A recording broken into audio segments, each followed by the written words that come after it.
Everyone, मैं आशा करती हूँ आप सभी ठीक होंगे। मैं काजल धामी आप सभी का स्वागत करती हूँ आपके अपने चैनल पीपल टीचर में। सीटेट परीक्षा की तैयारी को ध्यान में रखते हुए आज की इस वीडियो में हम लोग सीटेट परीक्षा में पूछे जाने वाला पेपर 2 का एक महत्वपूर्ण विषय जो कि है विज्ञान, जिसे हम साइंस के नाम से जानते हैं, इसकी इंपॉर्टेंट प्रीवियस ईयर क्वेश्चन आज की इस वीडियो में मैं कवर करने वाली हूँ। इसके अलावा साइंस की जो कंटेंट की वीडियो है वो मैंने आप लोगों के साथ शेयर कर दी है। अगर आप लोगों ने अभी तक वो वीडियो नहीं देखी जिसमें मैंने आप लोगों के साथ सभी इंपॉर्टेंट टॉपिक कवर करने की कोशिश की है, तो आप लोगों को डिस्क्रिप्शन में उस वीडियो की लिंक मिल जाएगी। उस कंटेंट से रिलेटेड वीडियो को आप जरूर देखिएगा। और साथ ही साथ आज की इस वीडियो में हम लोग जो प्रीवियस ईयर साइंस के क्वेश्चन पूछे गए हैं वो मैं आपके साथ डिस्कस करूंगी। साथ ही साथ अगर आप मेरे चैनल पर नए हैं और मेरे वीडियोस आपको पसंद आ रही हैं तो आप बाकी सब्जेक्ट की भी मैराथन वीडियोस देख सकते हैं। अब चलिए सीधा क्वेश्चंस की तरफ चलते हैं। अब आपको सीधा क्वेश्चंस दिखेंगे जिनको मैं आपके साथ डिस्कस करूंगी। फर्स्ट क्वेश्चन को डिस्कस करें तो देखिए यहाँ पे हम लोगों को बोल रखा है कि हमें इसे करेक्टली मैच करना है, यहाँ पे हमें मिलान करना है और हमें अलग अलग चीज़ें दे रखी हैं। तो देखिए अगर हम इसे ध्यान से पढ़ें तो पहले में यहाँ पे बता रखा है कि हमारी जो बॉडी को मूव करने में, यानी कि शरीर को गति में लाने के लिए जो हम कॉन्ट्रैक्शन और रिलैक्सेशन करते हैं ये किसकी वजह से होता है। तो देखिए ये हमारी जो पेशी होती है, यानी कि जो मसल्स होती हैं, इनकी वजह से होता है। तो ऐसा ऑप्शन जिसमें ए का हम लोगों को सेकंड दे रखा होगा वो यहाँ पे करेक्ट आंसर होगा। और ए का सेकंड सिर्फ और सिर्फ हमें सेकंड ऑप्शन में दे रखा है, आप जरा यहाँ पे गौर करिए। इसके अलावा जरा हम बाकी भी जरा देख लेते हैं। अगर हम बी को यहाँ पे पढ़ें तो यहाँ पे बोल रखा है कि एक हार्ड स्ट्रक्चर होता है जो कि स्केलेटन को फॉर्म करने में, हमारे जो कंकाल को बनाने में ये मदद करता है। ये हमारे बोन्स होते हैं, यानी कि जो हमारी हड्डियाँ होती हैं उनको हम यहाँ पे, इससे हम स्केलेटन बनाते हैं। तो देखिए सेकंड ऑप्शन में ही हमें बी का फोर्थ दे रखा है।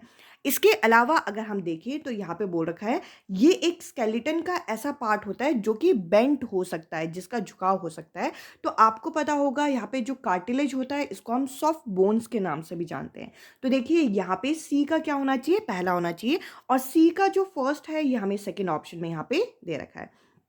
इसके अलावा यहाँ पे बता रखा है कि एक ऐसा जॉइंट जो कि हमारे जो चेस्ट बोन को और यहाँ पे बैक बोन को जोड़ता है, ये हमारे रिब केज को बोलते हैं, जो कि डी का यहाँ पे हम लोगों को थर्ड, ये सी सेकेंड ऑप्शन में दे रखा है। इस हिसाब से अगर आपको मैच द फॉलोइंग वाले अगर क्वेश्चन आते हैं उनमें से अगर आपको एक पार्ट भी अच्छे से पता है तो आप इजिली ऐसे वाले क्वेश्चन को आंसर कर पाएंगे। अब देखिए अगले प्रश्न की तरफ चलते हैं। अगला प्रश्न हमारे सामने है।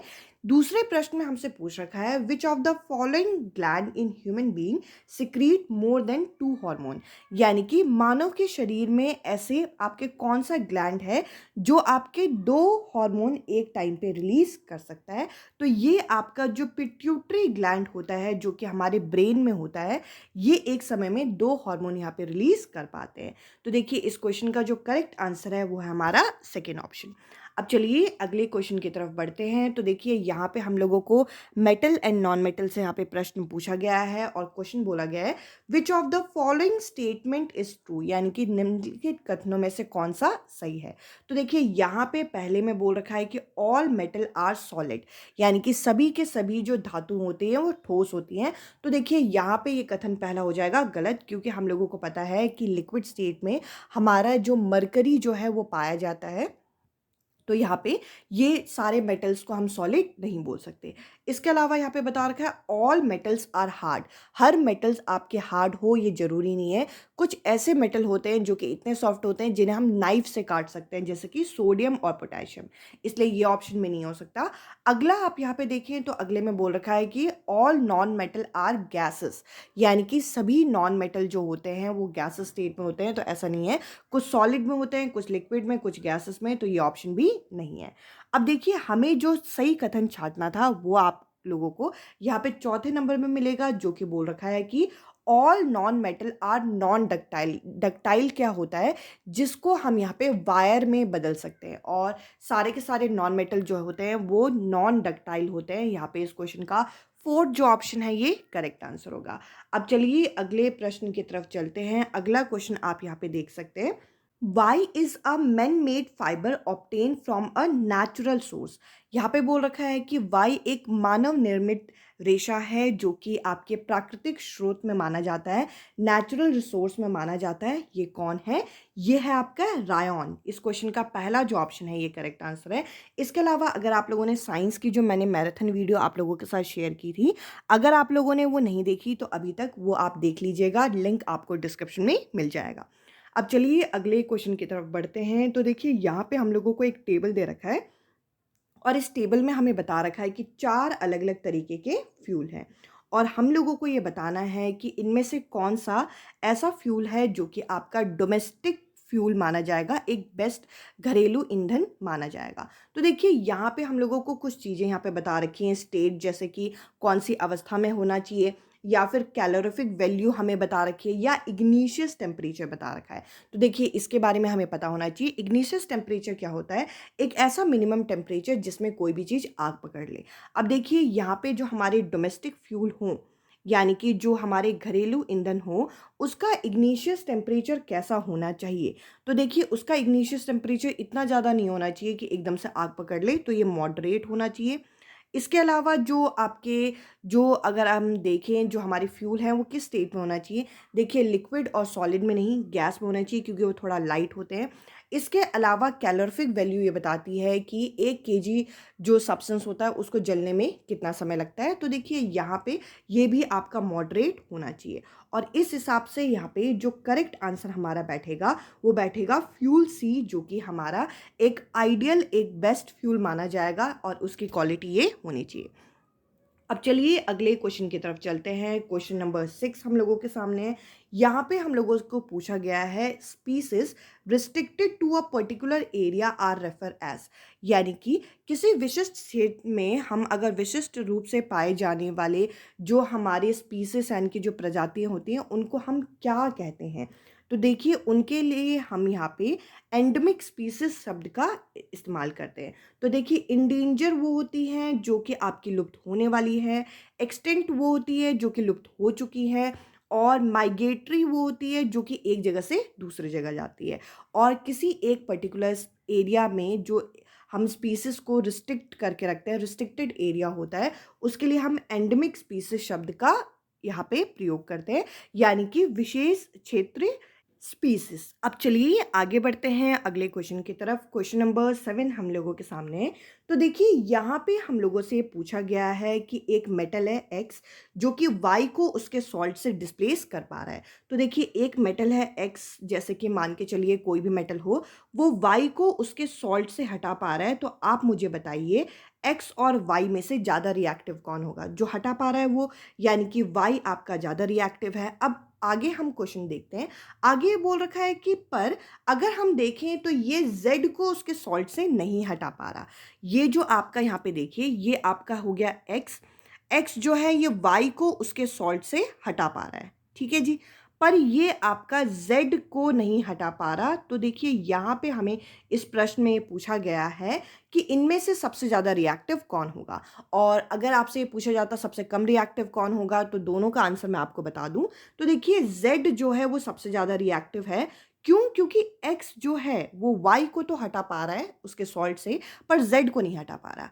अगर इस क्वेश्चन में हमसे उल्टा चीज़ पूछी होती कि यहाँ पे सबसे लीस्ट रिएक्टिव कौन है, तो आपका आंसर होता Y। पर क्योंकि इस क्वेश्चन में सबसे मोस्ट रिएक्टिव पूछा गया है, इस हिसाब से इस क्वेश्चन का आंसर क्या हो जाएगा? Z। अब चलिए अगले प्रश्न की तरफ चलते हैं। यहाँ पे हम लोगों को ये बोल रखा है कि light ray form an object fall on the surface and get reflected in a complete diffuse manner. अब देखिए यहाँ पे बोल रखा है कि एक लाइट रे है जो कि एक सरफेस पे पड़ती है और उससे आपका रिफ्लेक्ट हो जाती है बिल्कुल डिफ्यूज मैनर में। तो उस लाइट का नेचर क्या होगा, वो लाइट किस तरीके से होगी? तो देखिए अगर ये आपका कंप्लीटली डिफ्यूज मैनर में आपका निकल जाती है तो वहाँ पे आपका जो इमेज है वो फॉर्म ही नहीं होता है। इस क्वेश्चन का जो डी ऑप्शन है ये करेक्ट आंसर होगा। अब चलिए अगले क्वेश्चन की तरफ बढ़ते हैं। यहाँ पे हम लोगों से पूछ रखा है in order to slide a huge box lying on the ground in her room, Reshma should apply a force which is greater which of the following. अब देखिए यहाँ पे बोल रखा है कि रेशमा जो है वो क्या करने की कोशिश कर रही है, वो एक बॉक्स को स्लाइड करने की कोशिश कर रही है जो कि उसके घर में रूम में उसका रखा हुआ है ये डब्बा। अब देखिए उसको उसे स्लाइड करने के लिए जो फोर्स लगाना होगा वो फोर्स यहाँ पे किससे ज़्यादा लगाना होगा। देखिए अभी ये जो डब्बा है ये आपका रुका हुआ है और रुकी हुई चीज़ों में हमारा स्टैटिक फोर्स लगता है, और अगर स्टैटिक फोर्स को अगर हमें हिलाना है तो हमें स्टैटिक फोर्स से ज़्यादा फोर्स लगाना पड़ेगा। तो देखिए अभी वो जो डब्बा था पहले रुका हुआ था, मतलब एक जगह पे रखा हुआ था। अब उस डब्बे को यहाँ पे हटाना है, हिलाना है, तो यहाँ पे वो क्या करेगी, स्टैटिक फोर्स से ज़्यादा फोर्स लगाएगी ताकि वो डब्बा अपनी जगह से हिल जाए। अब चलिए अगले क्वेश्चन की तरफ चलते हैं। यहाँ पे हमसे पूछा गया है identify the correct statement from the among the following. तो देखिए यहाँ पे हम लोगों को अलग अलग कथन दे रखे हैं और हमें पहचानना है कि इनमें से कौन सा कथन जो है यहाँ पे सही है। तो देखिए अगर हम पहले कथन को देखें तो यहाँ पे हम लोगों को बोल रखा है the lower the frequency of vibration higher is the pitch, यानी कि अगर फ्रीक्वेंसी कम होगी तो पिच जो है वो हायर होगी, ऐसा नहीं है। अगर आपकी फ्रीक्वेंसी कम होगी वाइब्रेशन की तो उसकी पिच भी कम होती है। तो देखिए ये वाला कथन यहाँ पे गलत हो जाता है। इसके अलावा यहाँ पे बोल रखा है loudness of a sound is determined by the frequency of a vibration. तो देखिए लाउडनेस जो होता है वो आपका इंटेंसिटी पे डिपेंड करता है, ना कि फ्रीक्वेंसी पे। इस हिसाब से ये भी यहाँ पे गलत हो जाएगा। अब अगले कथन में बोल रखा है sound can not travel through vacuum. जो ध्वनि होती है वो ऐसी जगह से आपका नहीं जा पाती जहाँ पे कोई भी आपका मीडियम ना हो, तो ये कथन बिल्कुल सही है। इसके लिए हमारी एनसीईआरटी के अंदर एक्टिविटी भी कराई गई हैं जिसमें यह बताया गया है कि अगर हम एक बेल जार को, एक कंटेनर को रख दें, एक बेल को एक जार के अंदर रख दें और उसमें से सारी हवा अगर निकाल दें तो उसके बाद अगर हम बेल बजाएंगे भी तो उसकी आवाज़ नहीं आती। इसके अलावा यहाँ पे बता रखा है pitch is determined by it's amplitude. Pitch जो है उसके एम्पलीट्यूड से डिटरमाइन होता है, ऐसा नहीं है, ये इसकी फ्रीक्वेंसी से डिटरमाइन होता है। इस हिसाब से ये ऑप्शन भी यहाँ पे गलत हो जाएगा। तो देखिए यहाँ पे हमें करेक्ट स्टेटमेंट आइडेंटिफाई करना था जो कि यहाँ पे हम लोगों का तीसरा ऑप्शन है। अब चलिए अगले क्वेश्चन की तरफ चलते हैं। अगला क्वेश्चन आप यहाँ पे देख सकते हैं। क्वेश्चन में हमसे पूछ रखा है which of the following set comprises liquid which are poor conductor of electricity. तो देखिए यहाँ पे बोल रखा है कि यहाँ पे आपको कुछ ग्रुप दे रखे हैं, अलग अलग चीज़ें दे रखी हैं और आपको बताना है कि इनमें से पुअर कंडक्टर क्या है। तो देखिए पुअर कंडक्टर वो होते हैं जिनमें से इलेक्ट्रिक करंट आपका पास नहीं हो सकता। तो देखिए मैंने आपका यहाँ पे जो मैराथन क्लास डिस्कस किया था उसमें ये टॉपिक आप लोगों को एक्सप्लेन किया था कि जो डिस्टिल वाटर होता है उसमें कोई भी आयन नहीं होता, इसलिए वो पुअर कंडक्टर है। इसके अलावा वेजिटेबल ऑयल और आपका शैम्पू, ये तीन ऐसी चीज़ें हैं जो कि आपके पुअर कंडक्टर कहलाएंगे। अगर आपको यहाँ पे सिर्फ डिस्टिल वाटर का भी पता था तो भी ये क्वेश्चन आसानी से हो जाता है क्योंकि एक ही ऑप्शन में ये दे रखा है। इसके अलावा अगर हम पहले ऑप्शन में देखें टैप वाटर जो कि गुड कंडक्टर होता है, लेमन जूस इसमें भी एसिड होता है तो ये भी गुड कंडक्टर हो गया। इसके अलावा चौथे ऑप्शन में लेमन जूस दे रखा है तो ये भी आपका गुड कंडक्टर माना जाएगा। इस हिसाब से इस क्वेश्चन का तीसरा जो ऑप्शन है ये करेक्ट आंसर है। अब चलिए अगले क्वेश्चन की तरफ चलते हैं। अगले क्वेश्चन में हम लोगों से पूछ रखा है which of the following set comprises chemical change, यानी कि आपको अलग अलग चीज़ें यहाँ पे दे रखी है और ये पहचानना है कि इनमें से किसमें आपका केमिकल चेंज होता है। तो देखिए जो रासायनिक परिवर्तन होता है इसका मतलब क्या है। केमिकल चेंज उन चेंज को कहते हैं जो कि हम दोबारा रिवर्स नहीं कर सकते, यानी कि जिसमें कोई नई चीज़ यहाँ पे फॉर्म होती है। तो देखिए बॉइलिंग ऑफ वाटर आपका केमिकल चेंज नहीं होगा क्योंकि आप उसे रिवर्स कर सकते हो, उसे पानी को ठंडा कर सकते हो। इसके अलावा यहाँ पे आप देख सकते हो यहाँ पे डिसॉल्विंग सॉल्ट इन वाटर, यानी कि नमक को पानी में घोलना, उसके बाद हम उस पानी को अगर भाप बना दें तो सॉल्ट हमारा अलग हो जाएगा। इसके अलावा अगर हम देखें cooking of food, boiling of water, यहाँ पे दोबारा ये दे रखा है, इस हिसाब से ये ऑप्शन भी नहीं हो सकता। लास्ट वाले ऑप्शन में अगर आप देखो रस्टिंग ऑफ आयरन, यानी कि आयरन में जंग लग जाना।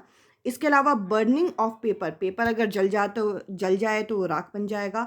डाइजेशन ऑफ फूड, ये जो तीनों चीज़ें हैं हमारी, ये तीनों चीज़ों में हमारा केमिकल चेंज हो रहा है। इस हिसाब से इस क्वेश्चन का फोर्थ जो ऑप्शन है ये करेक्ट आंसर होगा। अब चलिए अगले क्वेश्चन की तरफ चलते हैं। आपका नेक्स्ट क्वेश्चन में देखिए यहाँ पे एक न्यूमेरिकल हम लोगों को यहाँ पे दे रखा है। इस न्यूमेरिकल को ज़रा एक बार हम हल करके देखेंगे और देखेंगे कि इसका क्या करेक्ट आंसर आ सकता है। तो देखिए यहाँ पे नीना जो है ये साइकिलिंग कर रही है और मार्केट से कुछ ग्रॉसरी आइटम खरीदना चाह रही है। और अगर देखा जाए तो उसका मार्केट से उसके घर तक की दूरी कितनी है, 4 किलोमीटर की दूरी है। तो देखिए यहाँ पे हमें टोटल डिस्टेंस जो होता है वो आपको यहाँ पे कितना पता चल गया, वो आपको यहाँ पे 4 पता चल गया। अब देखिए आगे यहाँ पे बोल रखा है कि she travel at a speed of 12 kilometre पर हार फॉर फर्स्ट 10 मिनट, यानी कि शुरुआत के जो 10 मिनट थे उसने क्या किया, यहाँ पे वो 12 किलोमीटर पर हार की स्पीड में वो ट्रैवल कर रही थी। तो देखिए इसके बाद ये बोल रही है कि उसको यहाँ वहाँ पे उसके एक फ्रेंड मिली और वो वहाँ पे रुक गई और उसके साथ चिट चैट करने लगी 15 मिनट तक। और उसके बाद क्या हुआ कि फिर से वो उसने अपनी जर्नी रिज्यूम की, वो फिर से ग्रॉसरी शॉप की तरफ बढ़ी और इस बारी उसकी स्पीड जो थी वो 8 किलोमीटर पर हार थी। तो यहाँ पे हम लोगों को ये बताना है कि इसकी एवरेज स्पीड, यानी कि इसकी एवरेज स्पीड कितनी रही होगी। तो देखिए यहाँ पे अगर मैं आपसे बात करूँ तो टोटल डिस्टेंस कितना है उसके घर और उसके मार्केट का, तो आप कहेंगे 4 किलोमीटर। ठीक है जी। शुरुआत में अगर हम डिस्टेंस देखें तो देखिए यहाँ पे आप लोगों को एक फॉर्मूला पता होगा जो कि है speed equals to distance upon time. तो देखिए मैं यहाँ पे speed equals to distance upon time यहाँ पे लिख सकती हूँ। 2 मिनट रुक जाइए ये, हाँ जी, स्पीड इक्वल्स टू हम क्या लिख सकते हैं यहाँ पे, डिस्टेंस अपॉन टाइम यहाँ पे लिख सकते हैं। तो देखिए सबसे पहले आप मुझे बताइए कि जब वो पहले 10 मिनट में जब जा रही थी तो उसकी स्पीड कितनी थी। तो आप कहेंगे 12 किलोमीटर पर हार। और टाइम कितना था, टाइम था 10 मिनट। तो देखिए हमें इसे मिनट में नहीं, हमें इसे यहाँ पे घंटों में लेना होगा, तो इसे हम 60 से भाग कर देंगे। तो इस हिसाब से इसका डिस्टेंस कितना आ जाएगा, यानी कि ये इसने कितनी दूरी अभी तय कर ली होगी। तो आप क्या करिए, आप इसे इस साइड ले जाइए और स्पीड और टाइम को गुणा कर दीजिए। स्पीड कितना है तो आप कहेंगे 12, और अगर मैं आपसे कहूँ टाइम कितना है तो टाइम मैंने ऊपर लिखा है वो 10/60 है। तो देखिए यहाँ पे 1 0 से 1 0 गया और ये कट गए, यानी कि उसने अपनी कुल डिस्टेंस में से कितना डिस्टेंस शुरुआत में यहाँ पे कवर कर दिया। तो आप कहेंगे 2 किलोमीटर। ये चीज़ आपको क्लियर हो गई। देखिए सबसे पहले तो ये था कि ये जो लड़की है नीना, वो अपनी ग्रॉसरी शॉप जा रही है और उसके घर और ग्रॉसरी शॉप के बीच में डिस्टेंस कितना है, आप कहेंगे 4 किलोमीटर। उसने शुरुआत में क्या किया, शुरुआत में वो फटाफट 10 मिनट तक एक फिक्स स्पीड जो कि है 12 किलोमीटर पर हार, इस स्पीड से वो जाने लगी। तो हमने देखा कि उसने कितनी दूरी यहाँ पे तय कर ली है। तो दूरी इसने कितनी तय कर ली शुरुआत में, डिस्टेंस इतने कितना तय कर लिया, 2 किलोमीटर अभी तय कर लिया। फिर बीच में इसकी दोस्त मिली। अब इसकी दोस्त मिली तो दोस्त से ये बात करने लगी 15 मिनट, उसको हम बाद में हम जोड़ लेंगे, इसको आप छोड़िए। इसके बाद यहाँ पे बोल रखा है उसके बाद उसने अपनी जर्नी को फिर से शुरू कर दिया। देखिए आप अपने आप को लेके चलिए कि पहले आप शुरुआत में 10 मिनट फटाफट गए, बीच में आपको कोई मिल गया और उसके बाद आपने क्या किया, फिर से अपनी जर्नी रिज्यूम की और 8 किलोमीटर पर हार 8 किलोमीटर पर हार की स्पीड से आप जाने लगे। तो देखिए आगे यहाँ पे क्या करना है। अब देखिए इसने यहाँ पे 2 किलोमीटर डिस्टेंस तय कर लिया है। ठीक है जी, 2 किलोमीटर तय कर लिया है। अब आपको फिर से यही फॉर्मूला लगाना है, speed equals to distance upon time. इस बार इसकी स्पीड कितनी है तो आप कहेंगे 8 किलोमीटर। डिस्टेंस कितना बच गया, तो देखिए यहाँ पे टोटल डिस्टेंस था 4 में से 2 तो कवर कर चुकी है, तो डिस्टेंस हो जाएगा आपका यहाँ पे 2। और टाइम इस बार कितना लगा, तो देखिए समय निकालने के लिए हम क्या करेंगे, 2 को तो वहीं पे रहने देंगे, 8 यहाँ पे नीचे आ जाएगा। तो यहाँ पे टाइम कितना आ गया आपका 1/4। तो 1/4 को हम यहाँ पे अगर घंटों में देखें तो 0.25 हार आ जाएगा, और अगर हम इसे मिनट में बदल दें तो यही आपका यानी कि 15 मिनट वो आखिरी में वो तय कर रही है। तो इस तरीके से मैंने यहाँ पे समय निकाल दिया। अब आप सोच रहे होंगे यहाँ पे मैं क्या करने की कोशिश कर रही हूँ। एक्चुअली ये जो एवरेज स्पीड का सूत्र होता है इसमें हमें 2 चीज़ें चाहिए। एक तो टोटल डिस्टेंस जो कि इस क्वेश्चन में हमें दे रखा है, नीचे चाहिए होता है टोटल टाइम। टाइम का ही तो दिक्कत है। तो अब देखिए अब मैं टोटल टाइम आपका यहाँ पे निकालूंगी। तो टोटल टाइम आप मुझे बताइए, शुरुआत में उसने कितना मिनट आपका गया, तो आप कहेंगे कि शुरुआत में ये 10 मिनट जा रही थी। इसके बाद जब उसकी दोस्त मिली तो उसने क्या किया, उसने 15 मिनट यहाँ पे उसके साथ चैट किया, 15 मिनट चैट किया। और उसके बाद उसने क्या किया, जब ये 8 किलोमीटर गई तो मैंने आपका यहाँ पे मिनट में बताया था कि ये कितने मिनट गई, ये 15 मिनट और गई। मतलब शुरुआत में ये 10 मिनट गई, उसके बाद बीच में इसकी दोस्त मिली तो ये 15 मिनट रुक गई, उसके बाद ये 8 किलोमीटर पर हार की स्पीड से ये 15 मिनट तक और चली। तो इस हिसाब से कितने मिनट चली, तो आप कहेंगे 40 मिनट की चली है। और देखिए हमें मिनट में समय नहीं चाहिए होता, हमें यहाँ पे किस में चाहिए होता है, हार्स में। तो इसे हम 60 से भाग कर देंगे, तो 10 से 10 गया, तो यहाँ पे आ गया आपका 2/3। तो देखिए हमने यहाँ पे टोटल टाइम यहाँ पे निकाल दिया। अब आपका फॉर्मूला लगा लीजिए। एवरेज स्पीड का फॉर्मूला क्या होता है, टोटल डिस्टेंस। टोटल डिस्टेंस कितना है, तो आप कहेंगे 4। टोटल टाइम कितना है, फ्रैक्शन में हमने निकाला था 2/3। तो देखिए ये 3 ऊपर चला जाएगा, 4 के साथ गुणा हो जाएगा, और 2 यहाँ पे है ही, तो 2 से ये 4 कट जाएगा, तो आंसर आ जाएगा आपका 6, जो कि 6 किलोमीटर पर हार इस क्वेश्चन का करेक्ट आंसर है, जो कि हमें यहाँ पे पहले ऑप्शन में दे रखा है। अब चलिए अगले क्वेश्चन की तरफ चलते हैं। अगले क्वेश्चन में हम लोगों से पूछ रखा है, which of the following will not be helpful in process of separating a mixture of salt and water. यानी कि अगर आपका नमक और पानी जो है एक साथ यहाँ पे मिक्स हो गए हैं, तो इनमें से कौन सा जो प्रोसेस है यहाँ पे इतना हेल्पफुल नहीं होगा। तो देखिए यहाँ पे अगर हम देखें तो यहाँ पे फिल्ट्रेशन जो है इतना ज़्यादा आपका हेल्पफुल नहीं होगा, क्योंकि अगर आप फिल्ट्रेशन देखें तो फिल्ट्रेशन में क्या होगा, वो चीज़ आपका छन के नमक उसी के साथ आ जाएगा। तो इस तरीके से इस क्वेश्चन का आपका सेकंड जो ऑप्शन है ये करेक्ट आंसर होगा। अब चलिए अगले क्वेश्चन की तरफ बढ़ते हैं। अगला क्वेश्चन आप यहाँ पे देख सकते हैं। इस क्वेश्चन में हमसे पूछ रखा है कि अगर हमें लाइट का जो कॉन्सेप्ट है, लाइट की प्रॉपर्टी हमें बतानी है, वो भी शैडो फॉर्मेशन के लिए, तो इनमें से आपका सबसे बढ़िया कौन सा तरीका है। तो देखिए यहाँ पे आप देख सकते हैं, लाइट जो होते हैं एक स्ट्रेट लाइन में ट्रैवल करती है। इसके लिए एक एक्टिविटी क्लास 8th की आपकी बुक में दे रखी है, जिसमें हमें ये बता रखा है कि एक बच्चा यहाँ पे है और वो बच्चा एक कैंडल को देख रहा है, और इसके लिए उसके हाथ में एक बार एक सीधी रॉड है, एक बार एक टेढ़ी रॉड है। जब वो सीधी रॉड से दिखता है तो उसे वो दिखता है, टेढ़ी रॉड से दिखता है तो वो नहीं दिखता उसे। तो देखिए इस तरीके से हम बता सकते हैं कि किसी भी चीज़ की शैडो बन सकती है, तो पहला ये सही है।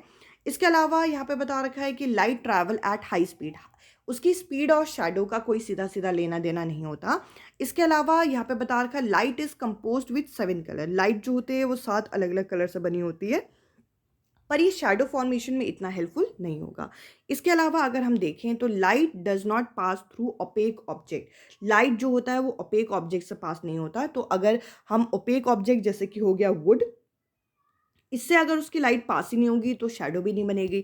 इस हिसाब से वो ऑप्शन यहाँ पे करेक्ट होगा, जिसमें हमें ए और डी यहाँ पे दे रखा है, और ए और डी हम लोगों को यहाँ पे 4th ऑप्शन में ये दे रखा है, यानी कि डी एंड ए। अब चलिए अगले क्वेश्चन की तरफ चलते हैं। अगला क्वेश्चन हम लोगों के सामने है।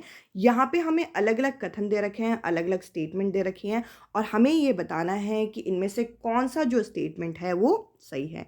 तो देखिए यहाँ पे अगर हम देखें तो यहाँ पे बोल रखा है, the proportion of fine particle in sandy soil is relatively higher than clay soil. तो देखिए यहाँ पे बोल रखा है कि सैंडी सॉइल जो होता है वो क्ले सॉइल से ज़्यादा फाइन होता है, ये यहाँ पे गलत है।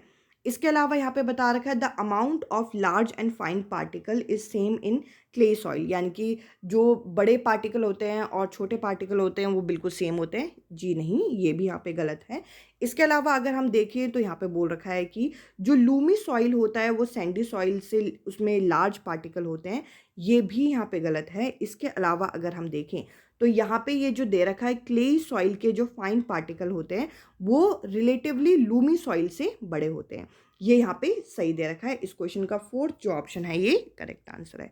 अब चलिए अगले क्वेश्चन की तरफ बढ़ते हैं। यहाँ पे बोल रखा है कि एक विटामिन है जिसका नाम है एक्स, अगर इसकी डेफिशिएंसी हो जाए किसी व्यक्ति को तो ब्लीडिंग गम्स हो जाते हैं, यानी कि मसूड़ों से खून आ जाता है। और ये जो विटामिन है ये आपका एक मिनरल है वाई, इसके एब्जॉर्प्शन के लिए ज़रूरी है, और एक्स जो होता है ये आपका जेड नामक एक फूड आइटम में पाया जाता है। तो तो देखिए यहाँ पे आप लोगों से पूछ रखा है कि ये आपका क्या है। ये जो आपका एक्स है जिसकी वजह से ब्लीडिंग गम्स हो रही है, ये होता है आपका विटामिन सी। और साथ ही साथ ये आपका किस चीज़ के एब्जॉर्प्शन में मदद करता है, ये आपके आयरन के एब्जॉर्प्शन में मदद करता है।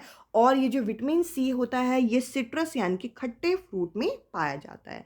तो देखिए इस क्वेश्चन का आपका सेकंड जो ऑप्शन है ये करेक्ट आंसर होगा। अब चलिए अगले क्वेश्चन की तरफ चलते हैं। अगला क्वेश्चन आप यहाँ पे देख सकते हैं। यहाँ पे हम लोगों को बोल रखा है Y is a plant which does not have chlorophyll. Y एक ऐसा प्लांट है जिसके पास क्लोरोफिल नहीं होता है। और वाई क्या है, तो यहाँ पे जो पहला ऑप्शन है ये करेक्ट आंसर है, जो कि है कैस्कटा, जिसको हम अमर बेल के नाम से जानते हैं। ये एक ऐसा प्लांट होता है जिसमें यहाँ पे क्लोरोफिल नहीं होता, यानी कि इसके अंदर फोटोसिंथेसिस का प्रोसेस नहीं होता। अब चलिए अगले क्वेश्चन की तरफ बढ़ते हैं। अगला क्वेश्चन आप यहाँ पे देख सकते हैं। यहाँ पे पूछ रखा है which of the following statement is correct. इनमें से कौन सा कथन ऐसा है जो सही है। तो देखिए अलग अलग कथन दे रखे हैं। पहला कथन है कि लार्ज इंटेस्टाइन जो होता है वो चौड़ा होता है, वाइडर होता है और शॉर्ट होता है स्मॉल इंटेस्टाइन से। पहला ही कथन यहाँ पे सही है। इसके अलावा यहाँ पे बोल रखा है कि एब्जॉर्प्शन जो होता है खाने का वो लार्ज इंटेस्टाइन में होता है, ये यहाँ पे गलत है, ये स्मॉल इंटेस्टाइन के अंदर होता है। इसके अलावा एसिमिलेशन जो होता है वो आपका ये लार्ज इंटेस्टाइन में होता है, ये भी आपका स्मॉल इंटेस्टाइन में होता है, तो ये यहाँ पे गलत है। इसके अलावा यहाँ पे बोल रखा है कि इंटेस्टाइन में फिंगर लाइक प्रोजेक्शन होता है जिसको हम विली बोलते हैं। फिंगर लाइक प्रोजेक्शन होते हैं बट आपके लार्ज के साथ साथ स्मॉल इंटेस्टाइन में भी होते हैं। इस हिसाब से इस क्वेश्चन का जो करेक्ट आंसर होगा वो आपका है पहला ऑप्शन। अब चलिए अगले क्वेश्चन की तरफ बढ़ते हैं। अगला क्वेश्चन आप यहाँ पे देख सकते हैं। यहाँ पे हम लोगों को बोल रखा है कि विच of the following statement is not regarding the life cycle of silk worm and production of silk fibre. तो देखिए यहाँ पे बोल रखा है कि इनमें से कौन सा जो कथन है वो सही नहीं है। Life cycle of silk worm और यहाँ पे प्रोडक्शन ऑफ सिल्क फाइबर के बारे में। तो देखिए यहाँ पे हमें अलग अलग कथन दे रखे हैं। फर्स्ट स्टेटमेंट में ये बोल रखा है जो लार्वा होता है सिल्क मॉथ का उसे हम कैटरपिलर बोलते हैं, ये सही है। इसके अलावा अगर हम थर्ड ऑप्शन को देखें तो यहाँ पे बोल रखा है कि जो सिल्क फाइबर होता है वो एक प्रोटीन रिलीज करता है जो कि सिक्रीट करता है कैटरपिलर, तो ये बिल्कुल सही है। इसी की वजह से सिल्क फाइबर यहाँ पे बनते हैं। इसके अलावा यहाँ पे बोल रखा है कि सिल्क यार्न जो होता है हमें ककून से ऑब्टेन होता है, तो ये भी यहाँ पे सही है। तो देखिए यहाँ पे दूसरा जो स्टेटमेंट है वो गलत है। यहाँ पे बोल रखा है प्यूपा जो है वो कैटरपिलर में आपका कन्वर्ट होता है, तो ये उल्टा यहाँ पे बता रखा है। इस हिसाब से इस क्वेश्चन का दूसरा जो ऑप्शन है ये करेक्ट आंसर है। अब चलिए अगले क्वेश्चन की तरफ चलते हैं। यहाँ पे हम लोगों को बोल रखा है कि मारिया एक लड़की है जो कि अपने फ्रेंड के घर एक पैकेट को डिलीवर करने जा रही है। कुछ सामान है वो यहाँ पे देने जा रही है और वो जाते हुए क्या कर रही है, और उसका घर और उसके फ्रेंड का घर कितना है, 5 किलोमीटर दूर है। मतलब वो जाते हुए किस स्पीड से जा रही है, यहाँ पे 12 किलोमीटर पर हार की स्पीड से जा रही है और वापस आते हुए वो 8 किलोमीटर पर हार की स्पीड से आ रही है। तो यहाँ पे हमें एवरेज स्पीड यहाँ पे पूछ रखा है। तो देखिए इसके लिए आपको अगर एवरेज स्पीड का कोई भी क्वेश्चन आ गया तो आपको एक ही फॉर्मूला लगाना है, total distance upon total time. तो देखिए टोटल डिस्टेंस क्या होगा, जाते हुए भी वो 5 किलोमीटर से जा रही है और आते हुए भी वो 5 किलोमीटर से आ रही है, तो वो 5 + 5 कितना हो जाएगा, 10। तो देखिए इन क्वेश्चन में आपको डिस्टेंस निकालने में ज़्यादा दिक्कत नहीं होती, ज़्यादा दिक्कत होती है हमें समय निकालने में। तो देखिए टोटल टाइम निकालने के लिए जाते हुए मारिया किस स्पीड से जा रही है, तो आप कहेंगे 12 किलोमीटर पर हार से जा रही है, ठीक है जी। और आते हुए किस स्पीड से आ रही है, आते हुए ये 8 किलोमीटर पर हार से आ रही है। तो अगर जाते हुए अगर हम देखें तो स्पीड इक्वल्स टू क्या होता है, डिस्टेंस अपॉन टाइम। जाते हुए स्पीड कितनी है, 12 है और डिस्टेंस वही 5 है और टाइम टी को हम T1 ले लेते हैं। टाइम क्या हो जाएगा, T1 कितना हो जाएगा, 5/12 हो जाएगा। ठीक है जी, ये मैंने निकाल दिया, ये मैं यहाँ पे ऊपर लिख देती हूँ। तो T1 कितना आ गया यहाँ पे, 5/12 आ गया, इसको मैंने अलग कर दिया। और आते हुए किस स्पीड से आ रही है, ये 8 किलोमीटर पर हार से आ रही है। तो इसके लिए हम speed equals to distance upon time को T2 ले लेते हैं। तो इस बारी स्पीड कितनी है, इस बारी स्पीड है 8 और डिस्टेंस वही है 5 और T2 आपका कितना निकलेगा, T2 आपका यहाँ पे निकलेगा 5/8। तो अगर आपके पास T1 और T2 दोनों हैं तो आप यहाँ पे क्या कर सकते हैं, दोनों से आप टोटल डिस्टेंस निकाल सकते हैं। तो ठीक है, हम यहाँ पे एवरेज स्पीड का फॉर्मूला लगा रहे हैं। एवरेज स्पीड का फॉर्मूला क्या होता है, टोटल डिस्टेंस क्या है, 5 + 5 और टोटल टाइम कितना था? टोटल टाइम में T1 था आपका 5/12 और T2 था आपका 5/8। इस क्वेश्चन में आपको थोड़ा सा ये चीज़ ईजी करने के लिए आप इनका यहाँ पे एलसीएम अलग से लेके देख सकते हो। इसको अगर आप एलसीएम लेके अलग से सॉल्व करोगे, देखिए इतना स्पेस नहीं है, डायरेक्ट मैं आपको ये बता देती हूँ, एलसीएम लेके अगर आप सॉल्व करोगे इसे तो यहाँ पे 25/24 आ जाएगा। इनका आप एलसीएम लेके देख लेना। तो यहाँ पर मैं क्या लिख सकती हूँ, 5 + 5 कितना हो गया? 10। और नीचे मैं लिख सकती हूँ 25/24 यानी कि 25/24, क्योंकि इनका एलसीएम ये आया है। अब देखिए इसको हम सॉल्व कैसे करेंगे। आपका 25/24 आया था, ये 24 आपका ऊपर चला जाएगा और 10 के साथ यहाँ पे मल्टीप्लाई हो जाएगा और 25 यहाँ पे रह जाएगा। अब देखिए ये दोनों के दोनों किस टेबल से कटते हैं? 5 की टेबल से। मैंने इतना काट दिया और आपको क्या करना है, 48 को आपको 5 से डिवाइड करना है। तो यहाँ पे आंसर आएगा 9.6, जो कि हमें दूसरे ऑप्शन में यहाँ पे दे रखा है। अब चलिए अगले क्वेश्चन की तरफ बढ़ते हैं। अगला क्वेश्चन आप यहाँ पे देख सकते हैं। नेक्स्ट क्वेश्चन हम लोगों के सामने है, which of the following set contain only the unit of measuring distance, यानी कि इनमें से कौन सा ऐसे सेट हैं जो कि हमारे डिस्टेंस को मेज़र करने में मदद करते हैं। तो देखिए यहाँ पे जो करेक्ट आंसर होगा हमारा होगा तीसरा ऑप्शन, जिसमें हमें क्यूबिट, मीटर, लाइट ईयर ये हमें दे रखा है। इसके अलावा जो ईयर है वो आपका डिस्टेंस को मेज़र करने के लिए यूज़ नहीं होता। हर्ट्स भी हमारा जो होता है वो फ्रीक्वेंसी मेज़र करता है और इस हिसाब से ये आपका पहला, दूसरा और चौथा ऑप्शन करेक्ट आंसर नहीं होगा। इस क्वेश्चन का करेक्ट आंसर है हमारा तीसरा ऑप्शन। अब चलिए अगले क्वेश्चन को जरा डिस्कस करें। अगले क्वेश्चन में हमें बोल रखा है कि समीर क्या कर रहा है, roll his marble on the 3 different surface spread out on the floor. और वहाँ पे वो क्या कर रहा है कि 3 चीज़ें वहाँ पे उसने लगा दी। एक तो यहाँ पे सेलोपिन शीट लगाई है और इसके अलावा यहाँ पे कारपेट और एक न्यूज़पेपर लगाया और यहाँ पे वो फोर्स ऑफ फ्रिक्शन देखना चाहता है, वो भी मतलब किस जगह पर कौन सी चीज़ जो है वो अटकते अटकते चलेगी, ये चीज़ देखना चाह रहा है। तो यहाँ पे जो सेलो टेप लगाया है उसमें उसकी स्पीड थोड़ी ज़्यादा होगी, फिर न्यूज़पेपर, फिर कारपेट में जो होगी वो सबसे कम होगी। इस हिसाब से इस क्वेश्चन का तीसरा जो ऑप्शन है ये करेक्ट आंसर है। अब चलिए अगले क्वेश्चन को जरा डिस्कस करें। यहाँ पे हम लोगों से पूछ रखा है, an object is moving linearly with a uniform velocity if time is represented along x-axis, which of the following statement is correct। यानी कि यहाँ पे एक यूनिफॉर्म वेलोसिटी से एक ऑब्जेक्ट मूव कर रहा है और एक्स एक्सिस में आपको टाइम को यहाँ पे रिप्रेजेंट करने को बोला गया है। तो देखिए यहाँ पे जो आपको अलग अलग चीज़ें दे रखी हैं क्या है, तो देखिए यहाँ पे यूनिफॉर्म वेलोसिटी की बात कर रहे हैं तो ये वेलोसिटी टाइम ग्राफ है सबसे पहले तो ये। इसके अलावा यहाँ पे बोल रखा है कि जो मोशन होगा वो आपका क्या होगा, वो पैरेलल होगा एक्स एक्सिस के, क्योंकि टाइम जो है यहाँ पे ये कांस्टेंट है। ये हम लोगों का इस तरीके का कुछ ग्राफ बनेगा जो कि हम लोगों का फोर्थ ऑप्शन यहाँ पे करेक्ट आंसर है। अब चलिए अगले क्वेश्चन की तरफ चलते हैं। यहाँ पे हम लोगों से पूछ रखा है, which of the following is not a by product of petroleum. इनमें से कौन सा बाई प्रोडक्ट नहीं है पेट्रोलियम का। तो देखिए पैराफिन वैक्स है, ब्यूटामीन है, लिब्रिकेटिंग ऑयल है, जो कोक होता है वो आपका कोल का एक तरीके से प्योरेस्ट फॉर्म माना जाता है। तो इस क्वेश्चन का सेकंड जो ऑप्शन है ये करेक्ट आंसर होगा। अब चलिए अगले क्वेश्चन की तरफ बढ़ते हैं। अगले क्वेश्चन में हम लोगों से पूछ रखा है कि अमन क्या कर रहा है, एक कमरे में प्लास्टिक बॉटल, वुडन स्पून और मेटालिक स्पून, इन तीनों को, एक प्लास्टिक की बॉटल को, एक लकड़ी की स्पून को और एक मेटालिक स्पून को पूरी रात रखता है और कमरे का जो टेम्परेचर है वो 30 डिग्री सेल्सियस है। और जब वो मॉर्निंग में उसको देखेगा उन तीनों चीज़ों का तो उनका टेम्परेचर क्या होगा। तो देखिए यहाँ पे रूम टेम्परेचर के साथ उसे कंपेयर करने को बोला गया है। कमरे का जो तापमान होगा वही तापमान तीनों चीज़ों में आ जाएगा। तो इस हिसाब से इस क्वेश्चन का जो करेक्ट आंसर है वो है आपका पहला ऑप्शन, यानी कि तीनों सब्सटेंस का टेम्परेचर जो है वो बराबर हो जाएगा। अब चलिए अगले क्वेश्चन की तरफ चलते हैं। अगले क्वेश्चन में हमसे पूछ रखा है, which of the following organism can be prepare their own food by photosynthesis. यानी कि इनमें से कौन सा ऐसा ऑर्गेनिज्म है जो कि अपना खाना फोटोसिंथेसिस की मदद से खुद बना पाते हैं। तो यहाँ पे जो करेक्ट आंसर होगा वो होगा आपका एल्गी, जो कि हम लोगों को पहले ऑप्शन में दे रखा है और ये ऑटोट्रॉप्स होते हैं।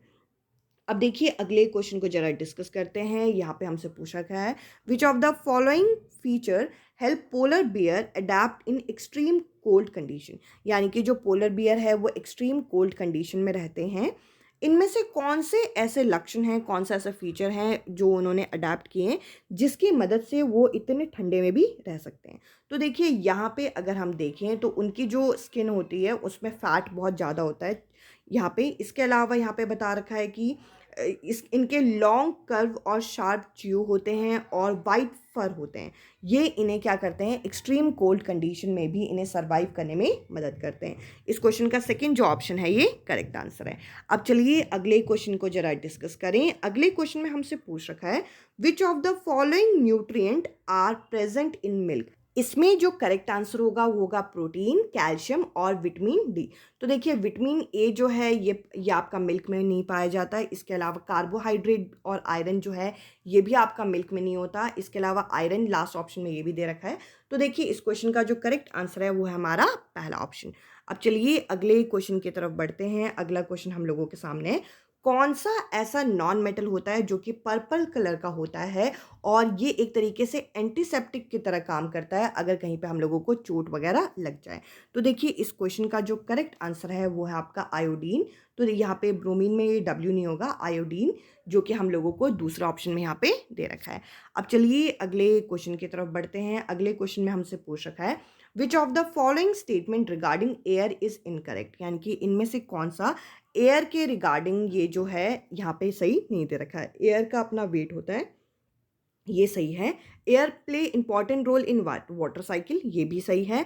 एयर का अपना एक स्पेस होता है, ये भी सही है। अब देखिए यहाँ पे लिखा है air is not present in to soil. यानी कि एयर जो होता है वो मृदा यानी कि सॉइल में पाया नहीं जाता। ये यहाँ पे गलत है और हमें गलत कथन को ही छांटना था। इस हिसाब से इस क्वेश्चन का सेकंड जो ऑप्शन होगा ये करेक्ट आंसर है। अब चलिए अगले क्वेश्चन की तरफ बढ़ते हैं। अगला क्वेश्चन हम लोगों को एक मिलान करना है। मैच द फॉलोइंग दे रखा है ये ह्यूमन डाइजेस्टिव सिस्टम का। तो देखिए सबसे पहले तो आप किसी एक चीज़ को पकड़ लीजिए और वहाँ से आपका क्वेश्चन सॉल्व हो जाएगा। लिवर जो होता है सबसे लार्जेस्ट ग्लैंड होता है। तो देखिए ए का फोर्थ हमें किस ऑप्शन में दे रखा है, ए का फोर्थ हम लोगों को सिर्फ और सिर्फ एक ऑप्शन में दे रखा है जो कि सेकेंड ऑप्शन है। आप बाकी चीज़ें मिलान करके देख लीजिएगा। अगर आपको एक पॉइंट अगर आपको अच्छे से क्लियर है तो आप उस क्वेश्चन को आराम से कर पाएंगे। अब चलिए अगले क्वेश्चन की तरफ बढ़ते हैं। यहाँ पे हम लोगों को सेल से संबंधित जो हमारी कोशिकाएं होती हैं उनके विषय में हमें अलग अलग कथन दे रखे हैं और जरा देखते हैं कि इनमें से कौन सा कथन सही है। तो देखिए यहाँ पे बोल रखा है कि all cell are round in shape, हर सेल राउंड होते हैं शेप में, ये सही नहीं है। इसके अलावा cell of a tissue have similar structure, यानी कि जिस सेल से जो टिश्यू बने होंगे उनका स्ट्रक्चर सिमिलर होगा, ये कथन यहाँ पे सही है। इसके अलावा यहाँ पे बोल रखा है the size of the cell is same in a well organise organism, यानी कि एक वेल ऑर्गेनाइज ऑर्गेनिज्म में हर तरीके के जो सेल होते हैं उनका साइज सेम होता है, ये सही नहीं है। इसके अलावा यहाँ पे बोल रखा है ऑल सेल हैव न्यूक्लियस। तो देखिए सेल दो तरीके के होते हैं, प्रोकैरियोटिक और यूकैरियोटिक। प्रोकैरियोटिक में डिफाइंड न्यूक्लियस नहीं होता है, तो इस हिसाब से ये फोर्थ ऑप्शन भी यहाँ पे गलत हो जाता है। तो इस हिसाब से इस क्वेश्चन का जो करेक्ट आंसर है वो है हमारा सेकेंड ऑप्शन। अब चलिए अगले क्वेश्चन की तरफ बढ़ते हैं। अगला क्वेश्चन हम लोगों का फिर से एक और मिलान दे रखा है। तो देखिए जैसे कि मैंने कहा मिलान वाले क्वेश्चन में आपको करना क्या है, किसी एक चीज़ को पहले पकड़ लेना है और उस हिसाब से इस क्वेश्चन को आप सॉल्व कर सकते हैं। यीस्ट में क्या होता है, किस तरीके का एसेक्सुअल रिप्रोडक्शन होता है, तो बडिंग होता है यीस्ट में, यानी कि एक छोटा सा बड निकल जाता है और वही पार्ट आपका ग्रो करता रहता है।